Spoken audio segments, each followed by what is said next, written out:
I'm Indy, and this is Pop Protocol. The location of Paris. In the early 2000s, before a phone could find you and long before anyone thought to ask if it should, fame required distance. You knew what a celebrity looked like from a magazine cover shot months before, not from a live stream of their actual day. The only bridge between the public and the famous was a small, aggressive population of paparazzi whose entire livelihood depended on being exactly where somebody didn't want them to be at the exact moment it would sell. Into that gap walked 19-year-old heiress nobody outside New York social pages knew yet. By February of 2001, The Guardian had already crowned her the city's leading it girl. Famous at that point for almost nothing beyond being photographed constantly and never quite explaining why.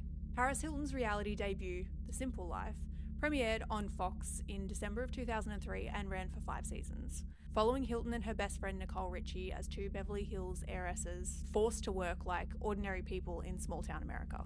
It made That's Hot famous enough that she trademarked the phrase before the first season had even finished airing, and by the time the show wrapped in 2007, she'd built the foundations of a business empire that would eventually stretch across fragrance, fashion, and hospitality, a career built almost entirely from being looked at. But this is not about Paris Hilton. A few months before The Simple Life premiered, a private video she'd recorded years earlier with an ex-boyfriend was leaked online and then commercially distributed the following year without her consent. She's spoken since about how much that period cost her, years of feeling like her life was over, watched by millions in the worst possible way with no say in any of it. What happened next says something uncomfortable about fame. Rather than disappear, she turned back towards the cameras that had already found her, this time deciding when and how, and built one of the most recognizable brands of the decade in the process. The paparazzi economy exploded around her. TMZ launched in 2005, built almost entirely on the appetite that Hilton and her circle had already proven existed. Paris Hilton, no relation, started a gossip blog the same year, turning candid photos of people who hadn't agreed to be photographed into full-time careers, at one point pulling millions of readers a day. An entire industry emerged whose only product was other people's whereabouts. That decade is enjoying a nostalgic moment right now. Juicy couture tracksuits, low-rise jeans, flip phones, all of it back in rotation, treated like an aesthetic you can simply choose to revisit.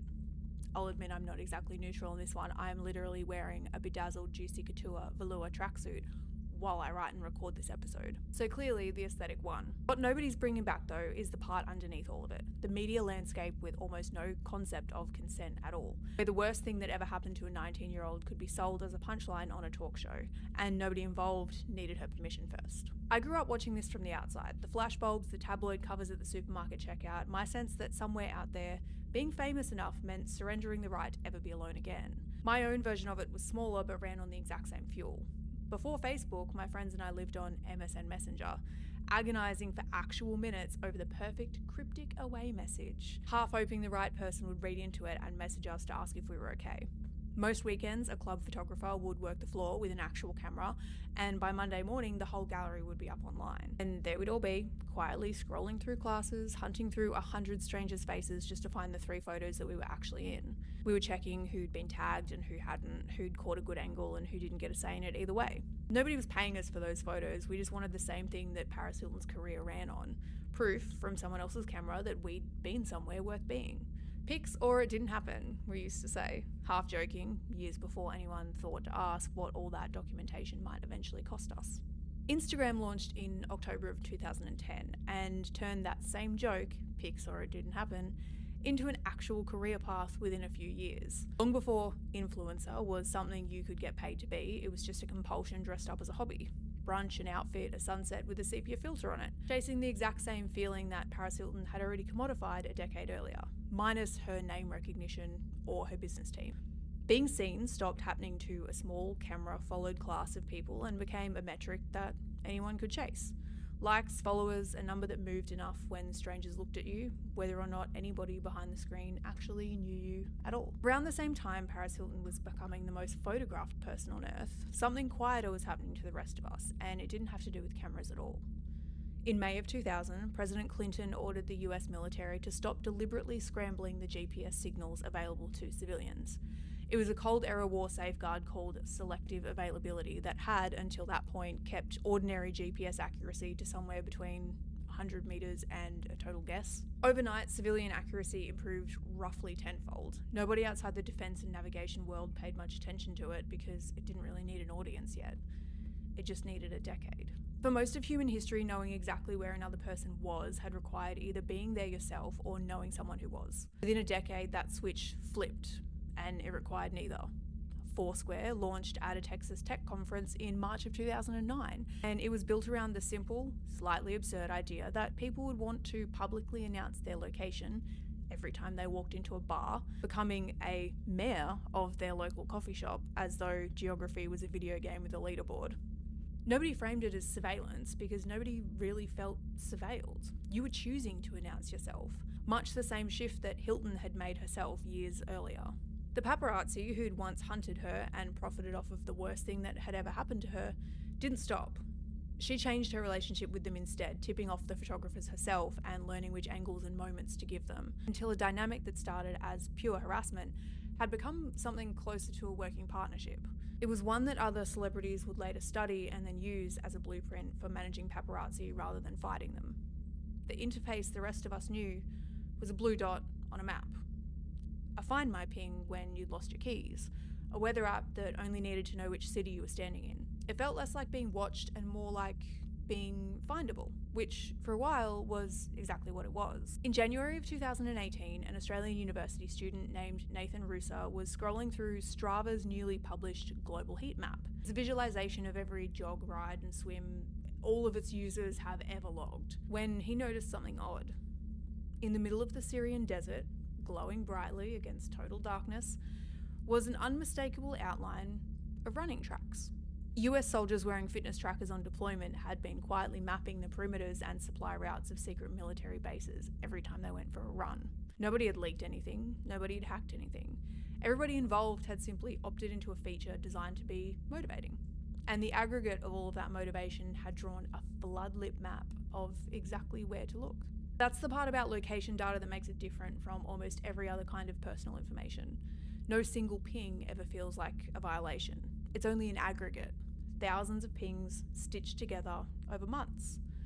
That person's entire life becomes visible to anyone who was never invited to see it. Where you sleep, where you worship, who you see on a Saturday night, and how long you stay. There's a psychological term for the specific unease of someone else controlling your own signal. The sense of agency, the basic moment-to-moment feeling that you are the one causing your own actions and your effect in the world. It's not just a nice to have. Self-determination theory is one of psychology's most tested models of what actually drives people to do anything at all. And it treats autonomy as one of 3 non-negotiable needs behind real motivation, alongside competence and connection to other people. Take autonomy away and motivation doesn't just dip, it can collapse into something close to giving up altogether. It's the same mechanism that researchers see in learned helplessness, where people who have repeatedly lost control over a situation or an outcome stop trying to influence the outcome at all. That's part of why being hacked or catfished or impersonated online lands so much harder than simply losing a password. Most of it starts the same unglamorous way. Credential stuffing, where leaked passwords from one breach gets run against hundreds of other logins until one works. SIM swapping, where someone convinces your telecom that they are you and they quietly steal your phone number out from under you. Or a hijacked session token that lets an attacker step into an account that's already logged in, no password needed at all. When somebody posts as you and messages your friends as you, and moves your name and face around the internet without you anywhere near the controls, it isn't only your privacy that's being compromised, it's your sense of agency itself. The basic conviction that you are the one authoring your own actions, and there's no tidy fix for that kind of violation, because the damage was never really about the individual post. It's the unsettling discovery that a version of you can act in the world without you. The same loss of control shows up at an industrial scale, just with less obvious villains. Underneath the blue dot, the whole time, a very different industry had been quietly assembling itself with no interest in finding anyone, only in selling the fact of where you'd been to whoever wanted to buy it. In 2022, the Federal Trade Commission sued a data broker called Kachava. They were alleging that the company was selling precise geolocation data harvested from hundreds of millions of phones, data specific enough to trace somebody's visit to reproductive health clinics, addiction recovery centres, and domestic violence shelters, all without the people involved ever knowing that they had been tracked let alone sold. The case dragged through years of litigation before Kochava finally settled with the FTC in early 2026, agreeing to stop selling that category of location data without explicit consent and to give people a way to have their data deleted. One company, one settlement, in an industry built on hundreds of others doing exactly the same thing. The same technology built to help you find your missing keys turned out to be just as good at finding a person who didn't want to be found. Apple's AirTags were released in 2021 for $29 and were marked as stalker-proof. By the end of that year, women across the country were suing Apple, alleging that former partners had slipped them into bags, cars, coat pockets to track their movements around the clock. Cases that, according to the lawsuit, included at least 2 murders in which AirTags were used to locate the victim. Apple added louder alerts, faster notifications, cross-platform warnings for Android users who'd never bought an AirTag at all. A federal judge allowed the lawsuit to proceed anyway, ruling that the safeguards Apple pointed to as evidence of good faith still might not have been enough. Here's the bit that genuinely gets me though. It's a warrant loophole. When the police want your phone's location history straight from a telecom, the Supreme Court's 2018 ruling Carpenter v. the United States says that they need a warrant, same as searching your house. When they buy the exact same data from a broker instead, every US state except for one says that they don't need a warrant at all. Because on paper, buying it was never legally classed as a search. It's the same information obtained in a lazy way instead of a constitutional way, and the law just shrugs. Montana closed the loophole in May of 2025, becoming the first state in the country to require a warrant either way. No other state has followed suit yet. In May of 2025, a company called 404 Media obtained leaked slides and meeting audios from Flock Safety. They had license plate reading cameras sitting in more than 5,000 US communities. The leak revealed a product that was called Nova. It was designed to let police jump from a license plate recognition to a person, in a way. Cross-referencing a single plate scan against data brokers' public records and, per the leak and the data breach, to build a searchable profile of the driver and everybody connected to them, all without a warrant. The backlash was immediate and close to unanimous. It hasn't produced a federal fix though. The American Privacy Rights Act, Congress's closest thing to a national response, has stalled twice now, with a scheduled committee vote cancelled in May of 2026 after industry pushback.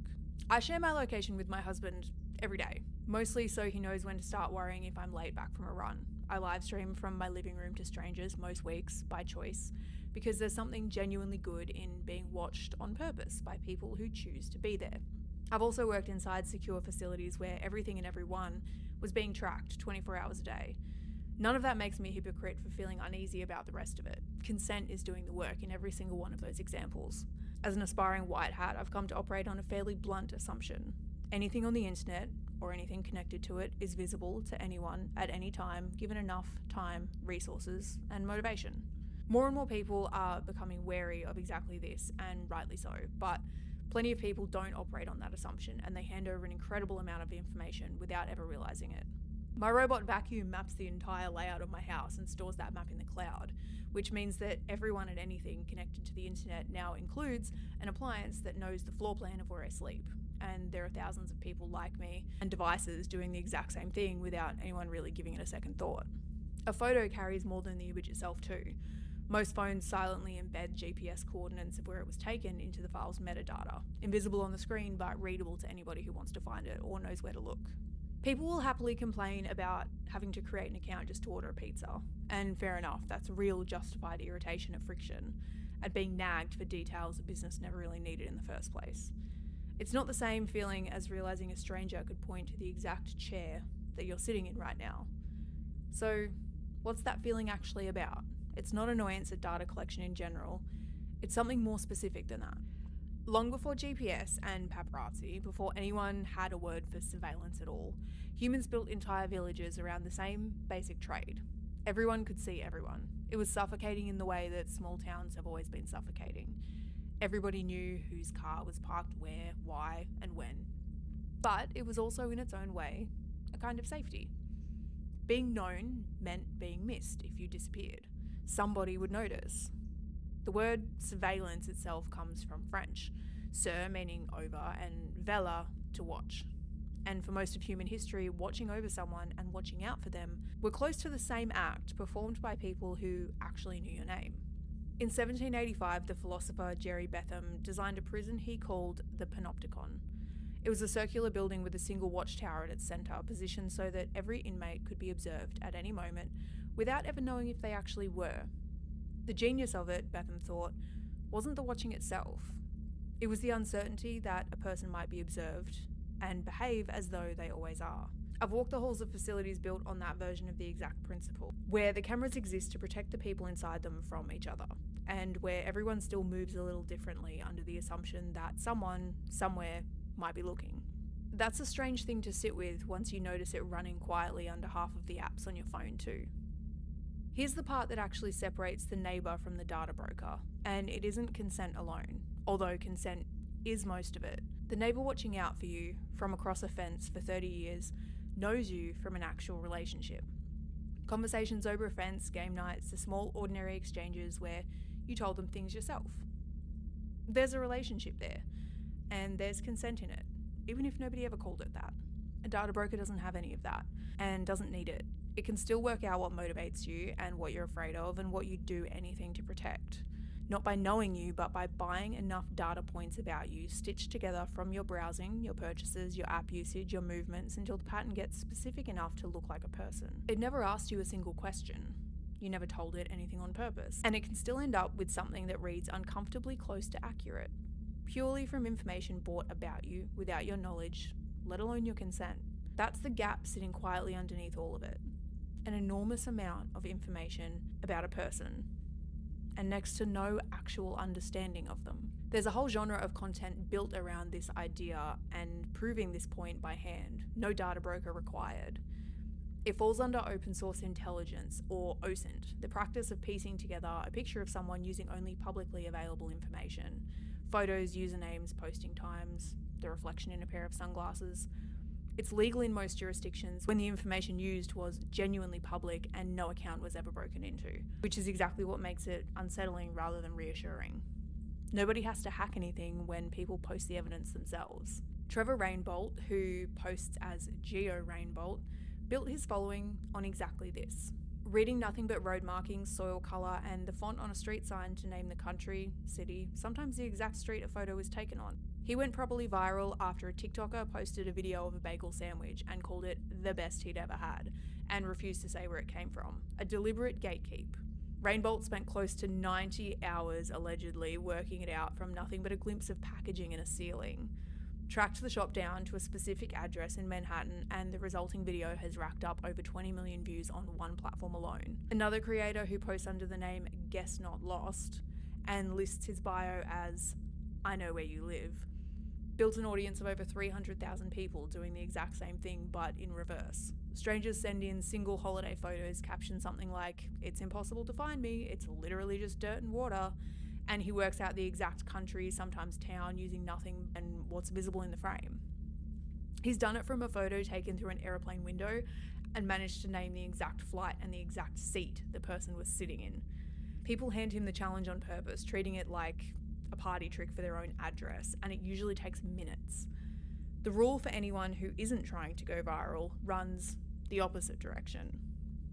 A particular tree or a stretch of skyline is sometimes all it takes.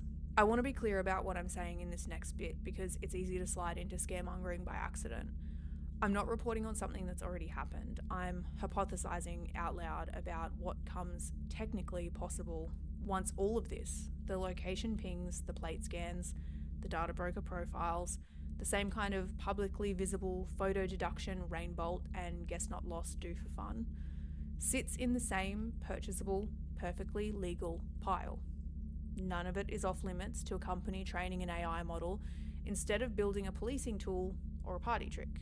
In February of 2026, Anthropic, one of the companies building frontier AI models, famously known for Claude and Claude Code, publicly clashed with the Pentagon over a contract that would have required it to drop its own restrictions on using its models for mass domestic surveillance of Americans. When Anthropic refused, the administration banned federal agencies from using its products altogether and signed a broader deal with OpenAI. the creators of ChatGPT.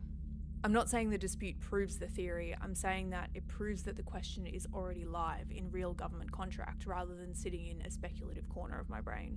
Fed enough of that pile, a model doesn't actually need to know you to be useful against you. It just needs an extraordinarily good guess. Your habits, your patterns, a rough sketch of what you want and what scares you, good enough to market to you with unnerving precision, or, in the wrong hands, to hold over you, intentionally or not. Some of you might recognise what I'm about to talk about without ever knowing its name. It's a sensitive topic and it caused years of outrage in the Australian consciousness. Australia's own robo-debt scheme is proof that this type of deductive reasoning doesn't require anything as sophisticated as AI to go badly wrong. Between 2015 and 2019, the Australian federal government ran an algorithm that simply averaged a welfare recipient's annual income across a fortnight, then compared it against a completely different dataset held by the Taxation Office and issued a debt notice on the gap. There was no caseworker, no individual verification, just two mismatched datasets and an assumption that was treated as fact. A royal commission later found the scheme was unlawful. The government repaid more than $751 million in wrongfully raised debts, plus $112 million in compensation to roughly 400,000 people after the commission heard evidence linking the scheme to real harm, including several deaths by suicide among people that were pursued for debts that they never actually owed. Nobody built robo-debt to know the people it was chasing. It just needed numbers confident enough to send a letter. Paris Hilton is the clearest possible proof of that gap because she lived inside it for the better part of 2 decades. Thousands of photographs existed of her for every single year of her adult life, and almost none of them told anyone watching a single accurate thing about her. Not what frightened her, not what she wanted, not what 4 separate residential facilities had done to her as a teenager. She was, by any measure, one of the most documented human beings alive, and for most of that time, one of the least understood. Visibility, pushed far enough past a certain point, doesn't get you any closer to a person. It just produces a more detailed picture of the outline where they used to be. By her late 30s, Hilton was doing something closer to a real-life Legally Blonde, shedding the party girl caricature that tabloids had spent 2 decades flattening her into, and turning out to have been underestimated the whole time. It took her walking into the House Ways and Means Committee decades later and describing, in her own words, being strangled, medicated without diagnosis, and watched in the shower by male staff for federal lawmakers to actually hear something true about her, as opposed to something photographed of her. The Stop Institutional Child Abuse Act that she spent 3 years lobbying for passed in the House, 373 to 33 in December of 2024, and cleared the Senate unanimously, and it became law weeks later, mandating the federal oversight of the exact kind of youth residential facilities that she say failed her. It's a strange kind of irony that the most photographed woman of her decade had to speak, not be seen, before anyone actually understood what had happened to her. That's the real distinction sitting underneath all of this. Once you strip away the paparazzi and the data brokers and the location pins, it's sharper than these are just 2 different things. Visibility doesn't only fail to produce being known, it can substitute for it convincingly enough that you stop noticing the gap at all. A satellite can locate you to within a few meters and know absolutely nothing else about you. Not your name, not your fear, not why you were standing there. A stranger with a GPS app can point to your house without being able to pick you out of a crowd of 2. None of that technology was ever built to know a person. It was built to locate one. And in aggregate, enough pings, enough purchases, enough patterns stacked on top of each other, it does that job so well that it's easy to mistake one for the other. It just took someone with Hilton's particular extremity of exposure to make the gap legible enough to name. The substitution ran for a better part of 2 decades before anybody, quite possibly including her, noticed it had happened. Being endlessly photographed, being seen, and being relentlessly tracked didn't just fail to make her known. It stood in for it, and it filled the exact space where being known should have gone, convincingly enough that an entire industry, and for a long stretch, maybe Hilton too, mistook the volume of attention for the real thing. It took walking away from the cameras and towards a congressional microphone to break that substitution down enough for anyone to finally see past it. Maybe that's the actual question sitting underneath the location tracking, paparazzi contracts, and find me TikToks. Not whether we can be found, because we obviously can, almost effortlessly by now. It's whether we've started treating being found as a stand-in for being known, close enough that the difference stops registering at all. Paris Hilton spent the better part of 2 decades running that experiment on herself before she found the edge of it. The rest of us are running a smaller, quieter version right now, one blue dot and one like at a time, mostly without noticing that we've agreed to the substitution at all.